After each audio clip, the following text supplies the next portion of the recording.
நிலாவோட அப்பா என்னமோ வீட்டில் பிரச்சனை இருக்குது அப்படிங்கிறத தெரிஞ்சுக்கிட்டு நடேசனை கூட்டுக்கிட்டு வெளியில் போய் நின்று பேசுகிறாரு.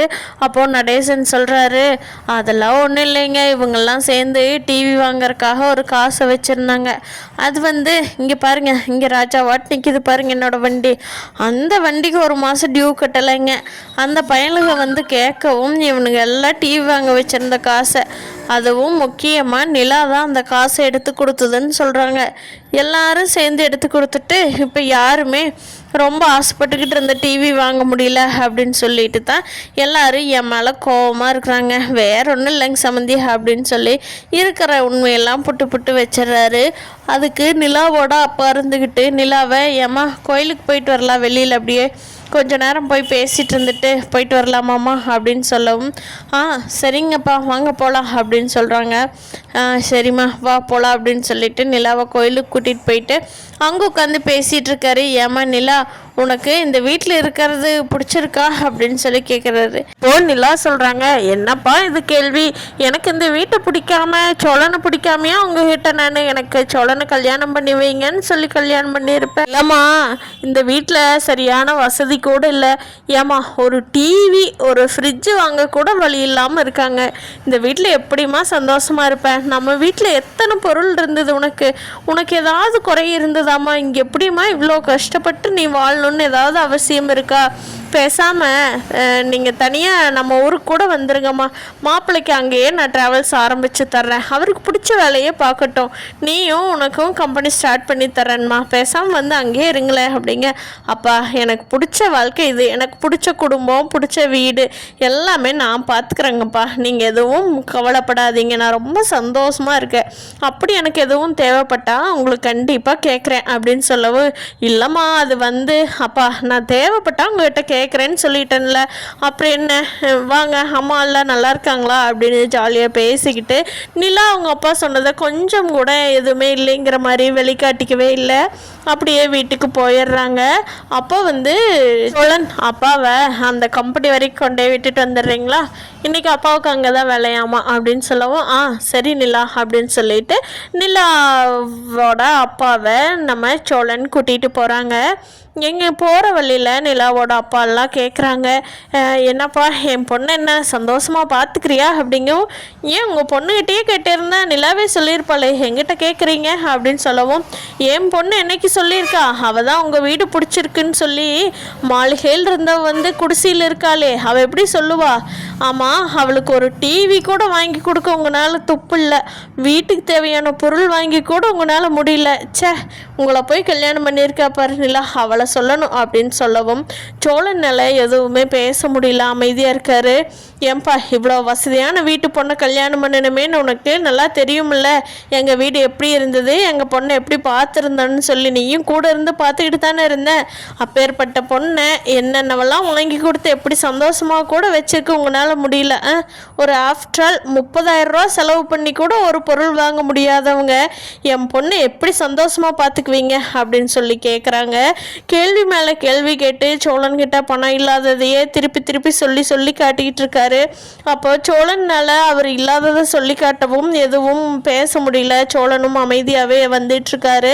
அப்போது சோழன்கிட்ட சொல்கிறாரு, ஏன்பா ஒன்றும் வேண்டாம், நீங்கள் சென்னையிலேயே நான் ஒரு ஃப்ளாட் வாங்கி தர்றேன், அதுலேயே எல்லா வசதியோட வீடு கிடைக்கும், அந்த வீட்டில் வாங்கி தந்துடுறேன், அதில் எல்லா பொருளும் நானே வாங்கி கொடுத்துட்றேன். என் பொண்ணுக்கு கல்யாணம் பண்ணி கொடுத்தா சீதனம் கொடுக்கணும்ல, அப்படி நான் கொடுத்துட்றேன். நீங்களும் நிலாவும் அந்த வீட்டில் சந்தோஷமாக இருங்க. என் பொண்ணு கொஞ்சம் கூட கஷ்டப்படக்கூடாதுப்பா. எனக்கே இதை பார்க்குறக்கு அவ்வளோ தர்ம சங்கட்டமாக இருக்குது. எப்படி பாதுகாப்பாக வளர்த்த பிள்ளை இப்படி கஷ்டப்படுதே அப்படின்னு சொல்லி அந்த ஃபீலிங்ஸ் ஒரு பெத்த அப்பனுக்கு இருக்குமா இருக்காதா, நீங்களே சொல்லுங்க மாப்பிள்ள அப்படின்னு சொல்லி சோழனு கேட்குறாங்க. சோழனும் அவரை பேச விட்டுக்கிட்டே அமைதியாக எல்லாமே கேட்டுக்கிட்டே வர்றாரு. சரிங்க மாப்பிள்ள, நான் நாளைக்கு ஒரு ஃப்ளாட்டு பார்த்து புக் பண்ணிடுறேன், நீங்களும் நிலாவும் தனி கொடுத்தன வாழ்க்கையை என்ஜாய் பண்ணுங்கள், சந்தோஷமாக இருங்க. உங்கள் அப்பாவை அண்ணன் தம்பியெல்லாம் நீங்கள் போய் பாருங்கள், என்ன பண்ணணுமோ பண்ணுங்கள். உங்கள் வீட்டை விட்டுட்டு ஒன்றும் நான் ஒரேடியாக இருக்க சொல்லலையே, இங்கேயே இருக்கிற சென்னையில் தானே. உங்களை நான் ஒன்றும் திருவண்ணாமலைக்கு ஒன்றும் வர சொல்லி உங்களை கம்பல் பண்ணலையே. உங்களுக்கும் ட்ராவல்ஸ் கம்பெனி ஸ்டார்ட் பண்ணி தரேன் மாப்பிள்ளை அப்படின்னு சொல்கிறாரு. அப்போது சோழன் டக்குன்னு காரை நிறுத்துகிறாங்க. என்ன மாப்பிள்ளை, என்னாச்சு ஏன் காரை நிறுத்திட்டீங்க அப்படிங்கிறாங்க. அதுவாங்க மாமா, ஒன்றும் இல்லை, இதெல்லாம் இப்போ வரைக்கும் நீங்கள் சொன்னீங்க, இதையெல்லாம் எதிர்பார்க்குற மாப்பிள்ளை நான் கிடையாது. இதையெல்லாம் எதிர்பார்த்தும் நிலாவும் இல்லை. நிலா எங்கள் வீட்டில் ரொம்ப சந்தோஷமாக இருக்கா, ரொம்ப மனநிறைவோடு தெரிஞ்சு தான் என்னை கல்யாணம் பண்ணிக்கிட்டா நிலா. இந்த காசுக்கெல்லாம் ஆசைப்படுற பொண்ணு நிலா இல்லை. உங்கள் பொண்ணை பற்றி உங்களுக்கு தெரியாத ஒன்றும் இல்லை, நான் சொல்லி புரிய வைக்கணும்னு. அதனால் இப்படி ஒரு நினப்பை வச்சுக்கிட்டு எங்கள் வீட்டுக்கு வர்றதோ இல்லை நீங்கள் ரொம்ப எங்களுக்கு கொடுத்து உங்களால் நாங்கள் வாழ்கிறதோ என்றைக்குமே நடக்காத வேலை. அதனால் இந்த பேச்செல்லாம் இங்கேயே விட்டுருங்க மாமா, வீட்டுக்கு வந்து இது பேச வேண்டாம் அப்படின்னு சொல்லி சோழன் சொல்லவும் மனோகருக்கு ஒரு மாதிரி சாட்டை எடுத்து அடித்த மாதிரி ஃபீல் ஆகுது. நம்ம எவ்வளோ பெரிய வசதியானாலும் இவன் அடுத்த நேரம் சாப்பாடு மட்டும்தான் இருக்குது, ஒரு பொருள் வாங்க வழியெல்லாம் துப்பு இல்லை. இவனுக்கெல்லாம் இருக்கிற திமிரு பாரு. எல்லாம் நிலாவை சொல்லணும், போய் இவனை கட்டிக்கிட்டு சே அப்படின்னு சொல்லி மனோகர் மனசுக்குள்ளேயே புலம்பிக்கிட்டு அமைதியாகிறாரு. சரி அப்போ பாருங்க, எப்போ எங்கள் ஹெல்ப் தேவைப்படுதோ அப்போ சொல்லுங்க மாப்பிள்ள அப்படின்னு சொல்லிட்டு அமைதியாயிடுறாங்க. பார்த்தா சந்தாவை கூட்டிக்கிட்டு அவங்க அப்பா கிளம்பிடுறாங்க. அப்போது பல்லவன் சொல்கிறான், அண்ணா இதுதான் நல்ல சான்ஸ் அண்ணே, அவங்க ராமேஸ்வரத்துலேருந்து கிளம்புறதுக்குள்ளே நம்ம சந்தாவை கூட்டிகிட்டு போய் கல்யாணம் பண்ணிக்கணும். அப்போ தான் அவங்க என்ன பண்ணுவாங்களோ அப்படிங்க. டேய் நானே இதுக்கு பயந்துக்கிட்டு தாண்டா உங்க யாரும் வேண்டாம், நான் மட்டும் வரேன்னு நினச்சேன், நீயும் உங்கள் அண்ணனுங்களாட்டவே இருக்கிறா பாத்தியா அப்படின்னு சேரன் சொல்லவும் உடனே பல்லவன் ஃபோன் எடுத்து நிலாவுக்கு ஃபோன் பண்ணிடுறாங்க. அண்ணி இங்கே நடந்ததெல்லாம் இப்படி தான் நடந்துச்சு அப்படிங்கிறாங்க.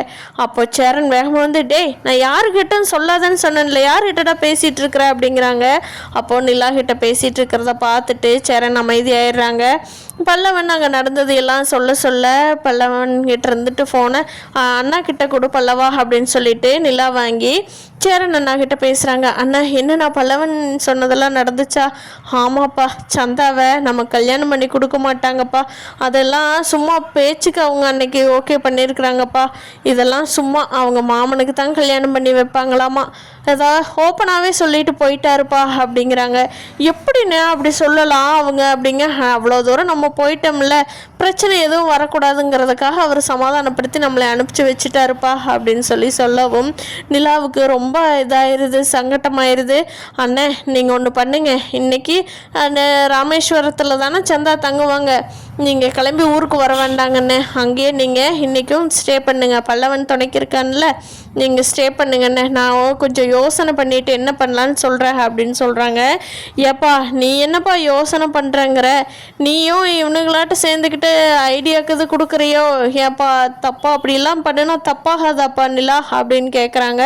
அப்போ பல வந்துட்டு அண்ணே என்ன நான் சொன்னால் மட்டும் சண்டைக்கு வர்ற, அண்ணி சொன்னால் மட்டும் தப்பாக இராதான்லாம் கொஸ்டின் கேட்குற, அப்போ உனக்கு சந்தாவை கல்யாணம் பண்ணிக்கலான்னு ஆசை தானே அப்படிங்கிறாங்க.